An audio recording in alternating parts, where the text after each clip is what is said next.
Hello, biologists, and welcome to our first video on sex-linked inheritance. Before you get into this and the problems too much, I do suggest you take a look at the lesson that'll be posted shortly, probably like on the first day back from break on spring break. But if you want to get a head start and like start looking at this stuff, then feel free, and then come back to this later when the lesson comes out. But anyway, sex-linked inheritance is a lot like normal Mendelian inheritance, but there's a little twist.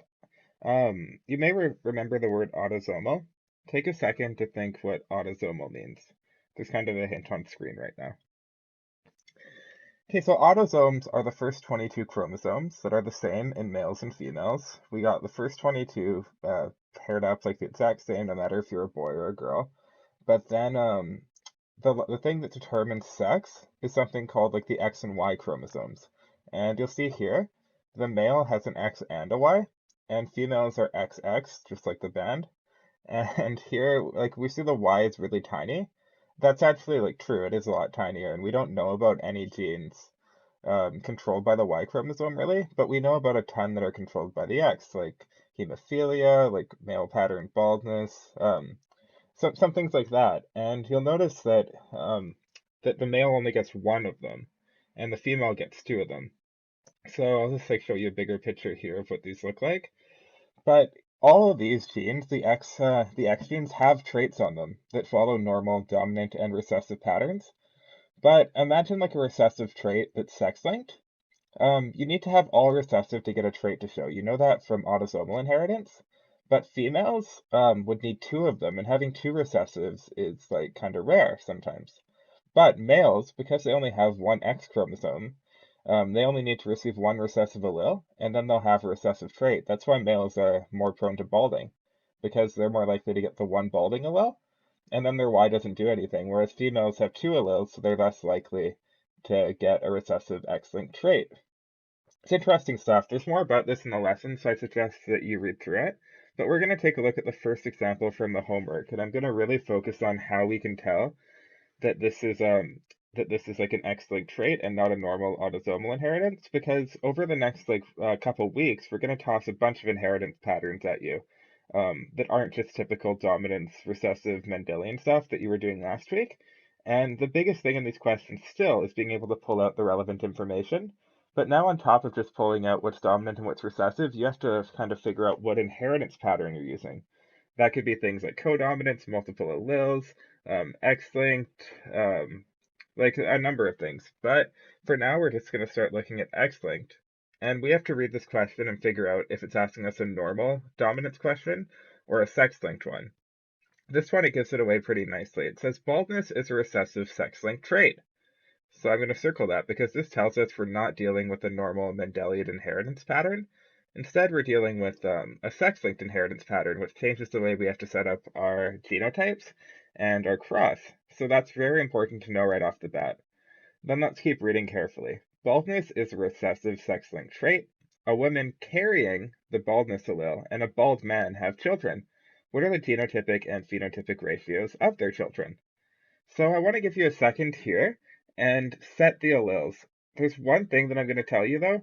The alleles look different than before. If you've already seen the notes, you may know this. If you haven't, just hang on and I'll show you in a second. But 3, 2, 1. This is an X-linked trait. X-linked traits are always the letter X with a little superscript, like a little letter up top beside it. That's like our normal dominant and recessive trait things. So we're setting like B for hair in this case, and lowercase b for bald. But we have to put those superscripts like just to the side and like up top, like a squared or something, on an X, because all X-linked traits show like this, where they have an X with the little specific allele up to the top beside it. So this is how we have to write down all our alleles when we see a sex-linked trait. And remember, if you set your alleles wrong, the whole question's wrong. So this is a really important first step. When you see sex-linked, you have to notice, oh wait, my allele has to have an X with the little like letter beside it. It's not just going to be a B. So cool. With that in mind, try to figure out what genotypes each of the parents will have, and keep in mind the male and the females will look a little bit different. I'm going to give you a chance to pause it here and try to figure out the genotypes and all the way up to alleles. if you're able. And I'm just going to pause for a moment, and I'd like you to attempt that. So I'll pause for 5, 4, 3, 2, 1. And we are back. So female, it says the woman is carrying the baldness allele. So carrying, when you see carrying, you can just assume that means they're heterozygous. Otherwise, we'd say the woman has the baldness trait. So carrying always means heterozygous. And that's very important to know, especially in X-linked. So the woman is a carrier, so that means she'll be heterozygous with an X and a dominant B allele and a recessive allele. Great. And then the bald man. Remember, the bald man has the recessive trait, but he only needs one of them because he has a Y chromosome, because all men have a Y chromosome. That's what makes them men.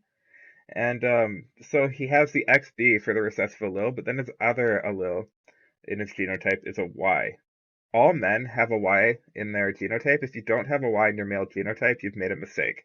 So, so keep that in mind.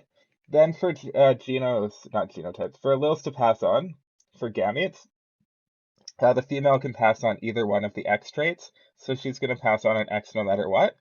And then the male is going to pass on a recessive X and then a Y. So it's up to the male to determine if the child is a male or female based on what it gives. If the child receives an X from the male, then it'll become a female, and if it receives a Y, it'll become a male.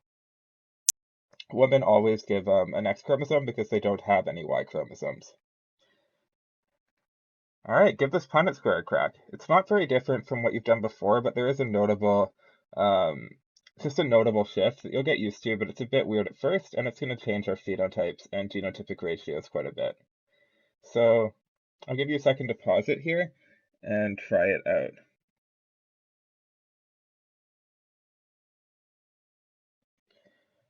All right, so we're going to put our female on the top and our male on the side, just as always. Female has an XB dominant and an XB recessive allele.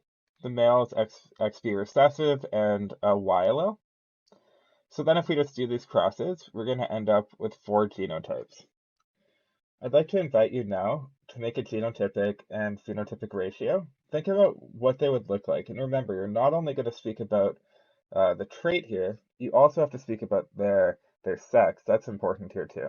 So give that a go, and we'll pick back up in about 5, 4, 3, 2, 1.